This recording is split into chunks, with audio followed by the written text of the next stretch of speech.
In the game of football, each man has a very specific part to play.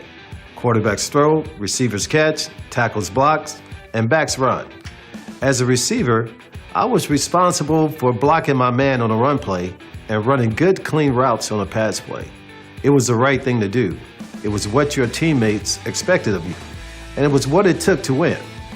After 4 years at Notre Dame, a Heisman Trophy in hand, and a pro career looming on the horizon, I was enjoying the benefits of playing the game the way it was meant to be played, as a man and a teammate. But in my personal life, I kept making one bad play after another, and the consequences of my poor actions were about to catch up with me. As I mentioned in the last session, my first girlfriend was a young woman I'll call Christy. I met her when I was 14, and we stayed together all through high school. I was still devoted to her when I entered Notre Dame, but at the end of my freshman year, Christy confided that she cheated on me. I was brokenhearted. How could she? Christy's revelation that summer changed me. I was angry.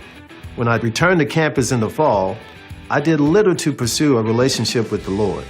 However, I pursued relationships with other women. The better I played on the football field, the more opportunities I seemed to find around campus. Christy and I continued to date when I was home, and I still saw us as a couple. But I was no longer the committed boyfriend I used to be. We finally broke up after the Heisman Trophy celebration in December of my senior year at Notre Dame. It was tough to no longer be dating, but it left me feeling even freer to spend time with other girls during my last months on campus. That included a beautiful sophomore I'll call Allie. We quickly grew close. I was crazy about her.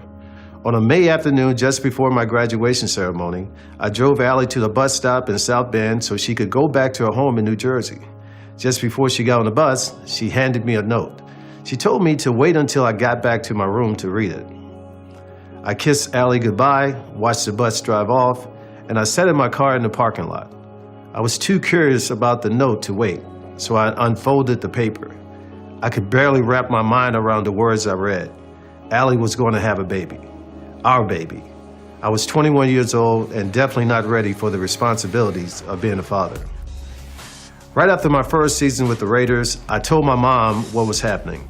In her gracious way, she let me know that she was disappointed in me. The worst of it, she said, was that I probably wouldn't be around enough to be the father my child would need. That hurt, but I knew she was right. A few weeks later, on January 22nd, 1989, I was in Miami to watch the Super Bowl. I was about to leave the hotel for the stadium when I received a message to call Allie. I found the phone and learned we had a healthy new son, Taylor Donnell Brown. The news made me smile. It also made my knees buckle for a moment when I realized the weight of the responsibility I was now under. My world was about to change in a big way.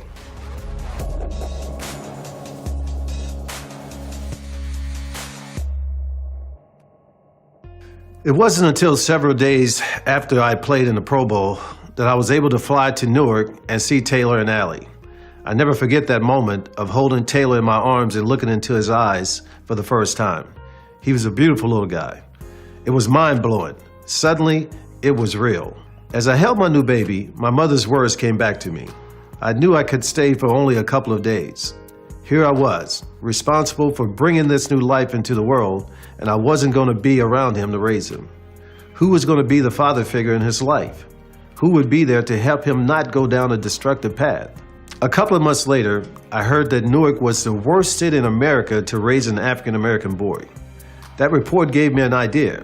Why couldn't Allie and Taylor live in Dallas? That way, I could keep Taylor during the off-season. I knew it may be hard for Allie's family, but I thought it would be the best thing for Taylor. So I called Allie, and it wasn't long before she agreed with me. Just before training camp in 1989, I returned to Newark so I could bring Taylor home to Dallas for a few days. We got him bundled in a car seat, and I headed for the airport. At the terminal on the flight, it seemed as if 100 people stopped me to ask, "Where's the mom?" Every time I said she was home in New Jersey, their eyes widened, and they said, "You have this baby by yourself?" I never thought about bailing on Allie and Taylor. I know it happens all the time in this country. A guy fathers a child of the wedlock and disappears. But I couldn't imagine missing out on being Taylor's dad. More than that, I knew it just wouldn't be right. I created this situation. I had to step up and take responsibility for it.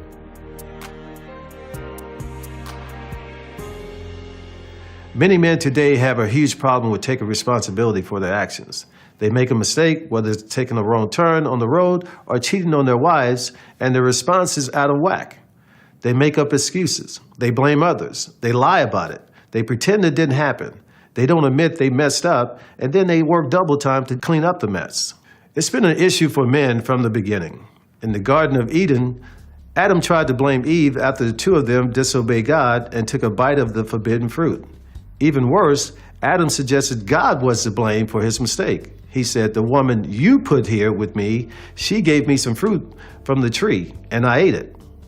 Later, when the Israelites were traveling to the Promised Land during the Exodus, the people created a golden calf and started to worship it. When Moses asked his brother Aaron how he could lead the Israelites into such sin, Aaron replied, "You know how prone these people are to evil. They said to me, 'Make us gods who will go before us.' So I told them, 'Whoever has any gold jewelry, take it off.' Then they gave me the gold, and I threw it into the fire, and it came out this calf." Aaron refused to take any of the blame and even said the calf had just appeared out of the fire. But perhaps the worst man at taking responsibility for his action was King David. In 2 Samuel 11, we read that in the spring, at the time when the kings go off to the war, David stayed behind in Jerusalem. That was his first mistake. His second was not diverting his eyes when he saw a beautiful woman bathing from the roof of his palace. Remember, you can't help but notice, but you can't control what your eyes do next. David ended up having sex with this woman, and she became pregnant. At this point, you would hope that David, as king, would have owned up to his mistakes, but instead he tried to make it seem as if the woman's husband was the father. 2 times David tried to get the man to go home and sleep with his wife, and 2 times the man refused. Finally, David sent him to the front lines, where he was killed in battle. David worked double time to try to clean up the mess he had made. When you make a mistake, you have to deal with the fallout. That means confessing what you've done, doing what you can to repair it, and accepting the result. It doesn't mean making excuses, getting angry, or pointing fingers at someone else. The problem isn't the person you're pointing at, but the person you see in the mirror. When I was a junior at Notre Dame, the football players lived in the same dormitories as the rest of the students. The juniors got first choice of available rooms for their senior year. And under our lottery system, I had second pick for my preferred dorm. Everyone wanted 1 of 2 rooms with a private bathroom, including me. I was already looking forward to my leisurely morning showers. When sign-up day arrived, I made my pick at the selection table and went back to my room. A few minutes later, one of my classmates showed up. "Tim, what happened?" he asked. "I thought you were going to take the room with the bathroom." When I told him I did, he said, "No, you didn't. I got 408, you took 403. I quickly realized I had written down the wrong number. My classmate saw the look on my face. "Hey, it's no problem," he said. "I know you were going to take that room. Let's just go down to the rector and make the change and move on." That sounded good to me, so off we went. We were laughing as we approached the rector. I figured we'd straighten out this little problem in no time. But when we told the rector about the mix-up, he just looked at us. He wouldn't allow us to make the change. "You made a mistake," he said, "and now you're going to have to live with it."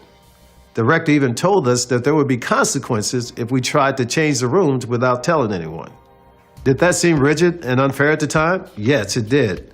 But did it teach me something? Absolutely. Part of the issue for us men is pride. We don't like to admit that we're fallible. It feels weak to say we're wrong about something, but I can guarantee you that there would be many times in our lives when we would be wrong, and there would be plenty of times when we would make mistakes.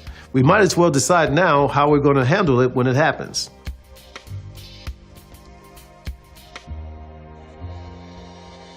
Hopefully, you have a voice inside your head that lets you know when you've messed up and you need to fess up and take responsibility. Many people call that voice their conscience. For me, that voice is God. No matter how bad I've blown it, I know that when I listen to Him, He'll show me how to make it better. My pastor always says, you know when it's God speaking to you because He always speaks the truth. In the story of King David, God sent a prophet named Nathan to tell him that he needed to repent. Nathan helped David see that he needed to take responsibility for his actions. In my life, I've been fortunate to be surrounded by good people who have helped keep me accountable. It started with my parents, brothers, sisters, and extended family. You can't choose your relatives, so it's a blessing that I ended up with the ones I have. Also, as a professional athlete, you also don't usually have a choice in whom you work with. Owners and management hire coaches, players are drafted, signed, traded, and released by teams' personnel officials, or as was often the case with the Raiders, by the owner. You can try to influence those decisions and hope you are heard, but for the most part, you have to take the bad with the good. Friends are another matter. You get to choose the people with whom you associate.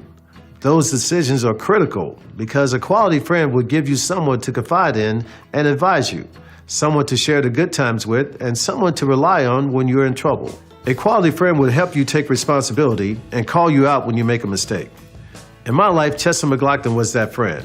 My first conversation with Chester took place before the 1992 season with the Raiders. Chester was a rookie defensive lineman. He was big, cocky, and gregarious. He'll tell everybody his plan for life, which was to play for 6 to 8 years, retire, sit on the porch, and relax for the rest of his days. I didn't care about all that. I was the Raiders NFL Players Association representative at that time, and it was my job to get information out to the team. I needed to make sure this rookie knew what was happening. "Hey, Big Rook," I said to him, "I need to get you to this meeting." "I'm not coming to the meeting," Chester replied. "You're not hearing what I'm saying. I need you to be at this meeting." Chester shook his head. "I'm not coming to the meeting." "Brother, look," I said, trying to reason with him. "You can't be ignorant to what's going on with the Players Association and the league. I need you to..." That was as far as I got. Chester jumped up and came at me, eyes on fire. Fortunately for me, Howard Long happened to be nearby, saw what was happening, and stepped in to slow Chester down. Chester had almost 150 pounds on me, so who knows if I'll still be alive to share this material if Howie hadn't been there. "Don't be calling me ignorant," Chester said. "I didn't call you ignorant. I said you can't be ignorant of the situation here." Well, all I heard was me and ignorant. That was our introduction. Later, we ended up playing a round of golf together. The more I talked to Chester, the more I realized he was just a big teddy bear. We started playing golf and hanging out on our off days. Not in the evenings, though. Chester liked to go drinking, and I wasn't interested. Then God started to work on him. Chester met Zena, his future wife. Pretty soon, Chester was a changed man. When we both committed our lives to Christ in 1996, it created a stronger bond between us. In the off-season, we still talked 2 or 3 times each week. If he was anywhere near Dallas or if I was anywhere in California, we'd meet somewhere. When he moved on to Kansas City in 1998, we made sure it didn't change our friendship. For a year and a half, Chester also tried to connect me with a girl from the LA apartment complex where he used to live. "Man, you need to meet this girl," he said the first time it came up. "She's a Christian, she's pretty, and she can cook. She's a nice girl." I knew what his idea of a nice girl was, and I wanted no part of it. I ended up finally meeting that girl at Chester and Zena's wedding. Her name was Charisse, and she ultimately became my wife. Chester was important to me as a friend and as someone who encouraged me spiritually. When we talked about family, football, and the temptations that face an NFL player, he knew just where I was coming from. If he heard me talking or saw me acting in a way that he felt didn't line up with God, he'd let me know about it. Chester wouldn't hesitate to get in my face when I did something wrong and said, "Boy, are you crazy? What is wrong with you?" He was always after me about treating my wife, kids, and extended family right. I always knew Chester wasn't judging me and that what he said to me was for my own good. I often gave it right back to him. A lot of men don't have friends like that, or if they do have them, they choose not to open the door to that kind of deep relationship. I can tell you, though, that sharing your problems and being accountable to a godly friend is a huge, huge blessing. When you surround yourself with these kind of people, you find it a whole lot easier to live a successful life and own up to your responsibilities as a man.